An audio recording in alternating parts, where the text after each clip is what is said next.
Hello and welcome to today's devotional. Today I want to draw your attention to Deuteronomy 31:6, and there we find the promise that we will focus on today.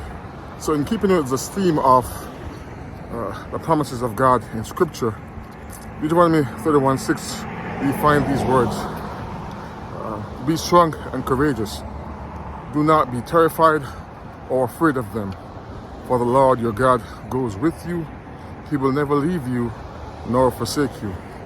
So in that particular verse, we find the promise of God's presence. And so today, doesn't matter what challenge you're facing, what situation, how impossible it seems, don't be terrified, don't be afraid. Instead, just know that you have the presence of God with you.